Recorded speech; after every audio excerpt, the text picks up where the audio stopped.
What's up guys, welcome back. I thought we'd jump right into this miniature and just get straight to the juicy bits. So let's have a look at how to paint the ripped denim jeans.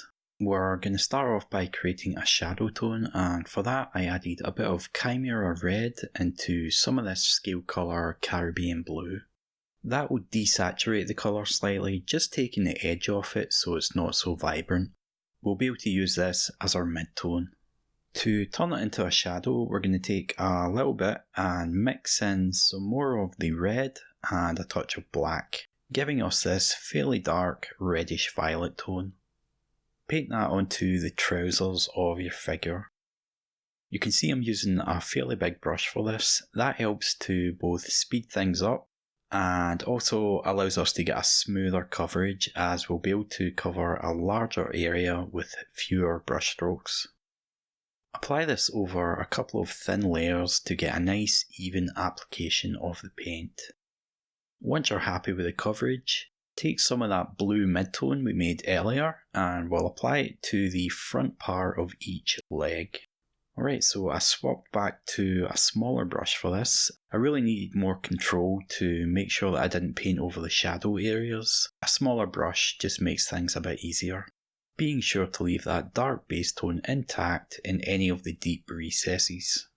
Also notice we're leaving the side of each leg dark. That's going to help us create a more natural rounded shape to the legs. I think you'll get a better view of how I retain those shadows on the other leg. Just carefully trace around the edge of the recesses and then block in the top of the thigh, picking out the top of any small recesses as you work your way down the leg. I'll also pick out these smaller elements that are poking out between the belts.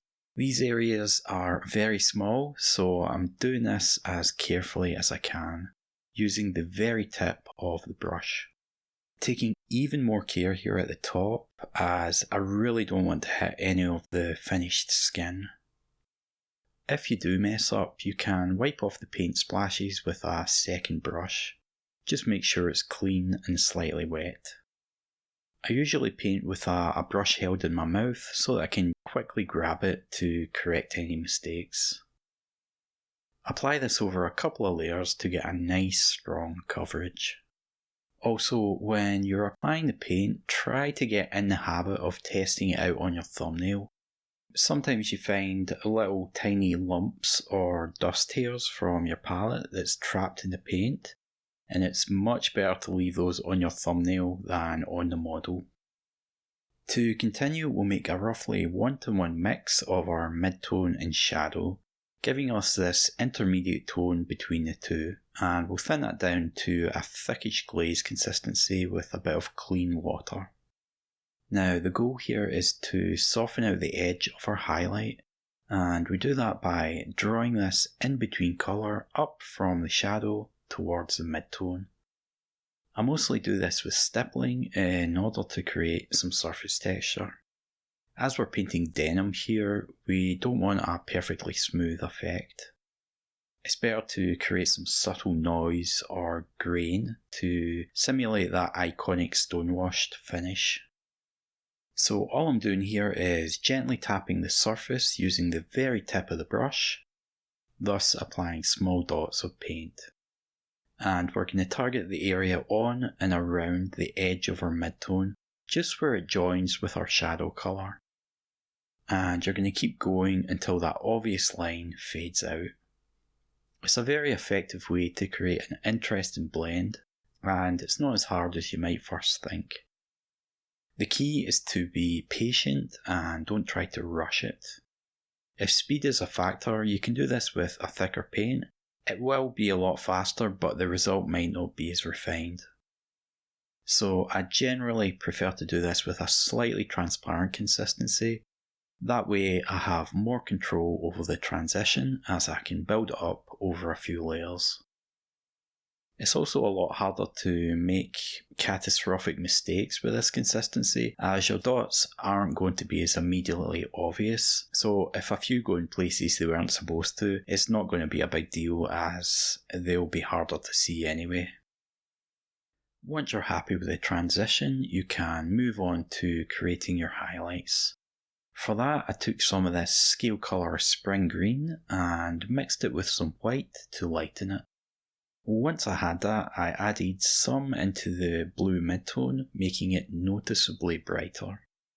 To continue, we'll paint a highlight down the length of each leg, following the same basic shape from our previous layer, but this time we'll make it about half the width. Again, don't bother trying to blend this out, just paint down the middle of the leg and pick out the top of any little creases. Notice I'm doing this with a fairly thin consistency here. That's so that I don't build up any physical textures on the surface. I want any visible texture on the model to be a deliberate mark left from my brushstrokes, not random lumps of dried paint that just happen to be hanging out on my brush. And using thinner paint is a really good way to mitigate that happening. When you're picking out the creases, try to leave some of the previous layers showing so that you'll be able to create a flowing gradient from one colour to the next. Always try to be deliberate about where you're putting the paint. Think about what you're going to be doing in the next step and use that to help guide what you're doing now. For example, we know we're going to be blending this out using some texture, so we need to ensure that we leave a decent gap around the edge of our highlights. Otherwise, our texture will end up covering too much of the surface and we'll lose that nice transition between the colours. You can see because of the thin consistency that the paint coverage is quite weak, so we'll apply another layer in order to make it more opaque. Once you're happy with the placement and coverage of the highlight, use a bit of clean water to thin that colour down to a thickish glaze consistency. Then, with very little of that glaze on the brush, we'll begin to soften out the edges. You can see that I'm applying little dots of paint on and around the edge of the highlight, and notice the way that it gradually starts to obscure that harsh line. So you're really just going to work your way around the edge, applying clusters of small dots on and around that harsh line at the outside of the highlight until you're able to create a subtle gradient.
Once it starts to look like it's fading, you can switch to painting small, thin lines, painting them horizontally across the surface, pulling the brush up and over the main part of the highlight. This combination of the dots and lines helps give you more of a denim effect. On this scale, I think you're a bit limited in how realistic you can make the denim texture, but I think this method gets you pretty close. You can continue refining this by using stippling to help soften out that transition further. And I'll use that same process to blend out the highlight on the other leg.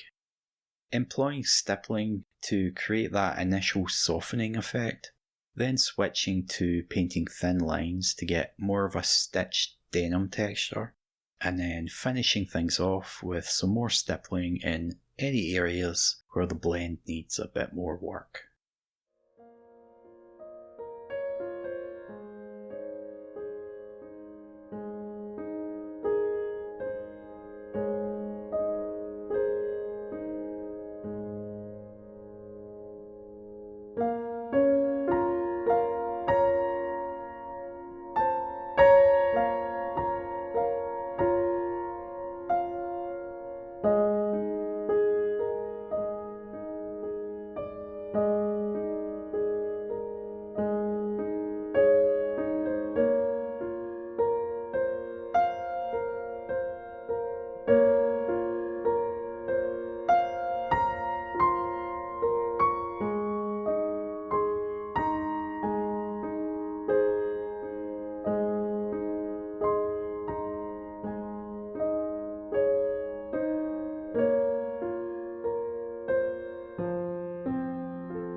Once you've refined that to a standard that you're happy with, we'll take some more of that light green and add it into our mix, again making it noticeably brighter.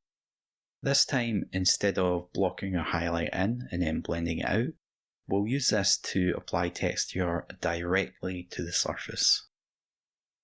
You do still want to build up the brightness along the upper part of the thighs and the tops of any little creases, but you'll do this by painting on thin little lines going across the width of the leg. Use a light touch when you're doing this. A lighter touch with the brush will give you more control over how much paint ends up on the model. If you push down with the bristles, you're going to leave quite a lot of paint on the surface, but by barely grazing the miniature, you can create quite faint lines. This allows you to build up the texture over a number of layers, giving depth to the texture. If you want the highlight to be more intense in any spots, rather than rushing things by applying more paint, it's much better to stack a few semi-transparent layers in the same place using that soft touch approach.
I'll apply some small highlights to these little bits between the belts, just pulling the tip of the brush towards that front part to help pick out the detail.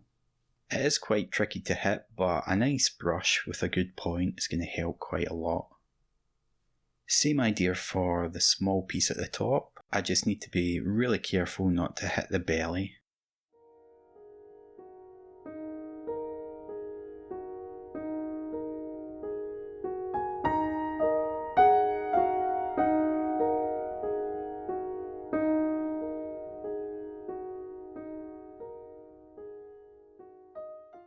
And I'll pick out the little creases near the knees as well. Pulling the brush up and over the crease so I end my strokes closer to the knee. That will make the highlight more intense closer to the front of the leg, which is going to be where we're trying to place most of our light. Alright, so add a bit more of the green into the mix and we'll go back for some final highlights. Hitting the creases around that middle area, and then building up some more textures along the top of the thighs.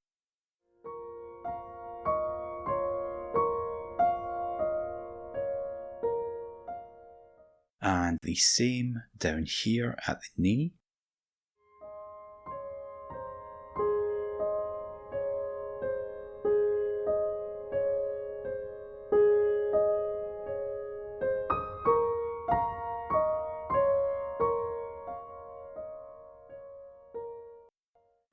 don't forget those small bits near the top.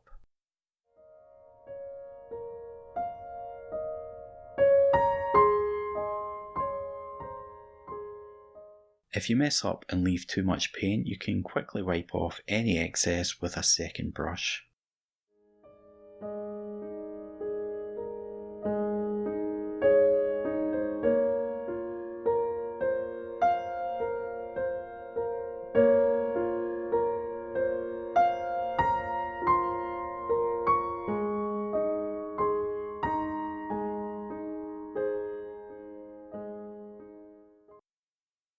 Alright, so I'd say that's about it for the highlights. In order to add more character, we're going to add a few holes into the material. So to do that, we'll first need some of the flesh tone. And I created that by mixing some white into this secret weapon Red Rust, which is basically a dark reddy brown tone. Then into that I mixed some of the Chimera Red to give it a more rosy appearance. I used that to paint some little ragged patches on the legs of the jeans. So these are going to simulate holes in the fabric, so try not to make them too uniform. You really want them to be a little irregular looking. You can check out reference pictures of ripped jeans and copy the hole placement, or just try and use your own artistic judgment. It's really up to you. Putting the holes over the knees or close to them is usually a good spot, as that's generally where the rips tend to form. I messed up slightly here by using that mid-tone for the skin. I really should have used a highlight colour, so to correct that I'll just mix a bit of the light green into the pinky flesh tone to make it brighter. We'll go back and add that to the patches of flesh.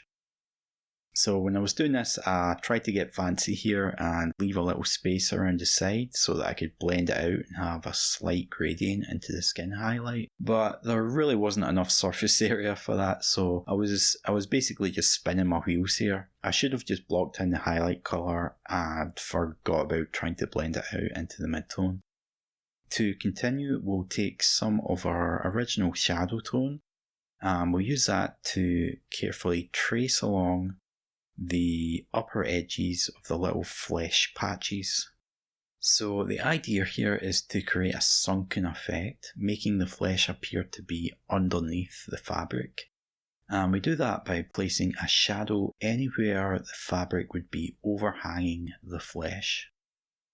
So if you imagine the light coming down from above, the light would hit the ripped edges of the fabric that are facing the light, but it would pass over the parts that are facing away from it.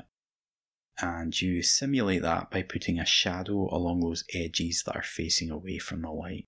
So for example, here on this small hole, we'll put a shadow along the top edge, as the light is going to be passing over that, and then it's going to hit the bottom edge of the fabric here. This is the same sort of idea I used on the witch, if you remember, to place the little fleshy areas beneath the fabric of the cloak.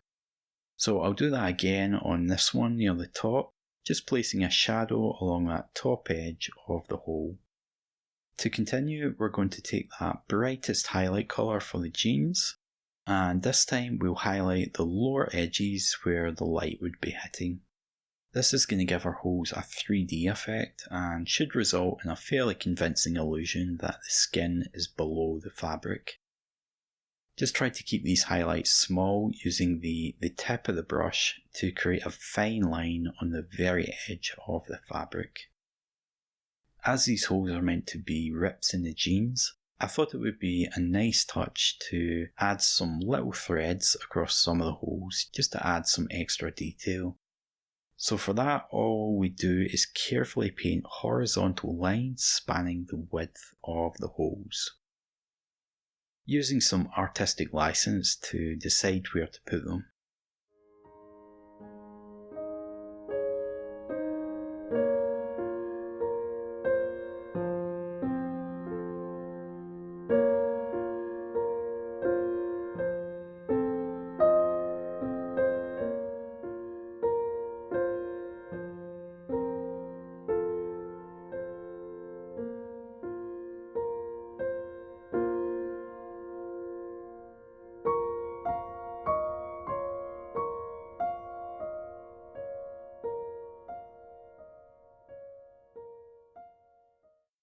If your threads get a bit messy, you can use some of your flesh tone to correct the lines, just painting over any that you don't like or making them thinner by painting over the edges to reduce their width.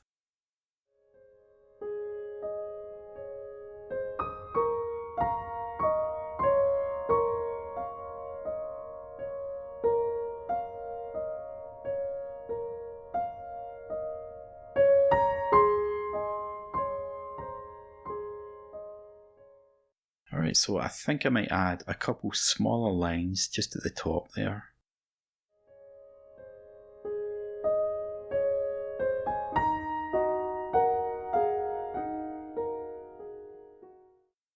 Yeah, that's working quite well. There's a small edge on this hole that has the shadow in the wrong place, but we'll be able to paint that out with the flesh tone. Just on that left side there, the light would actually hit there, so it's hurting the illusion slightly. Alright, so then we can come back with our highlight colour and just pick out the edge again.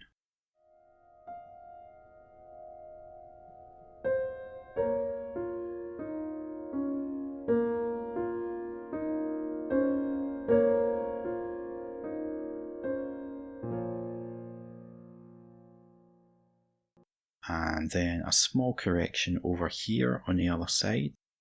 Again, using that flesh tone just to reduce the size of the threads, as they're a bit too blobby looking in that spot. Alright, and there you have some pretty nice looking ripped jeans. I hope you found some tips that you can use on your own models. Thanks for all your support, and I hope to see you in the next video. Thanks again. Bye for now.